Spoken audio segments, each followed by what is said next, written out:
Kepala Dinas Tenaga Kerja dan Transmigrasi atau Disnaker Transkaltim Rozani Erawadi menyebut telah mendapatkan berbagai keluhan terkait perusahaan nakal yang bertindak tidak adil pada pekerjanya. Khususnya di pengawasan ketenagakerjaan, Rozani menyadari dari sisi kuantitas pengawas pihaknya sangat terbatas. Adanya pengurangan personil karena alasan teknis juga terjadi. Penambahan personil hingga kini belum dapat dilakukan dan telah dikomunikasikan dengan pihak Kementerian Ketenagakerjaan. Namun demikian terkait norma ketenagakerjaan, pihaknya akan tetap mempertajam pengawasan dan siap mengawal apa yang menjadi aspirasi para pekerja atau buruh yang datang kali ini pada momen May Day.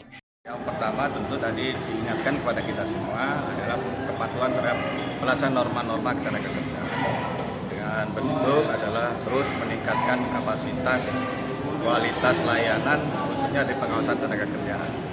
Memang kalau dari sisi kuantitas jumlah pengawas kita memang sangat terbatas, pengurangan personil karena alasan-alasan alamiah itu memang sudah terjadi, tapi penambahan personil memang kita belum dapatkan. Hal ini sudah kita komunikasikan dengan pihak Kementerian Ketenagakerjaan dan mudah-mudahan bisa didorong untuk penambahan personil. Tetapi kami tentu akan mempertajam lagi mana-mana yang tadi menjadi keluhan khusus dari Kaupindo untuk melihat apakah pengusaha atau perusahaan yang menggunakan pekerja pada aspek pada sektor yang sampaikan Kaupindo tadi akan patuh pada tenaga kerja, norma ketenaga kerjaan. Dan kita berharap misalnya mengenai hubungan kerja, upah, kemudian jaminan sosial tenaga kerjaan dapat secara patuh dilaksanakan oleh perusahaan. Kami yakin bahwa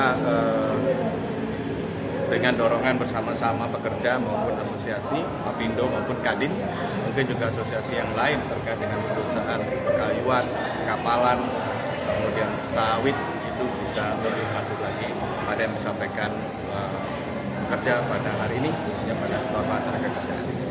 Kira-kira berapa tenaga pengawas yang dibutuhkan untuk Kaltim sendiri, Pak? Ya sebenarnya kalau kita lihat wajib kerja pelaporan online itu perusahaan yang terdaftar di kita ada 17.000. Ya kalau masing-masing harus mengawasi 5 perusahaan 1 bulan, itu akan sangat banyak diperlukan. Lebih dari 100 pengawas. Tapi tentu saja kami tetap saja sebagai yang saya sampaikan tadi, bagaimana sampling dari perusahaan itu, kalau kan harus datang langsung, sampling perusahaan yang didatang itu mewakili populasi. Nah, kita akan melihat pada aspek yang tadi disampaikan itu, perusahaan-perusahaan dengan jumlah tenaga kerja yang banyak akan menjadi prioritas kita untuk memastikan kepatuhan terhadap norma tenaga kerja. Saya kira. Pak, tadi ada laporan terkait upah di sektor sawit ini masih di bawah UMP, itu tindakannya seperti apa, Pak? Secara formal laporan itu belum kami sampaikan. Tetapi kalau mungkin secara kasus per kasus mungkin bisa kita lihat. Ada saja mungkin dari pengawasan tenaga kerjaan memastikan upah itu mungkin dibayarnya di bawah upah minimum. Tetapi kita sudah mengingatkan dalam bentuk pembinaan pada nota 1 tadi untuk segera memastikan pembayaran upah secara upah minimum. Paling tidak membayarkan upah tidak boleh di bawah dari upah minimum.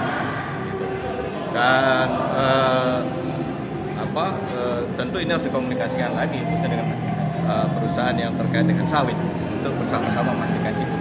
Kalau kita kan melihat dari aspek sumber daya manusianya, tapi aspek policy perusahaan apakah seperti itu? Saya yakin itu tidak. Nah, kita berharap itu tidak mewakili dari seluruh apa yang terjadi di usaha.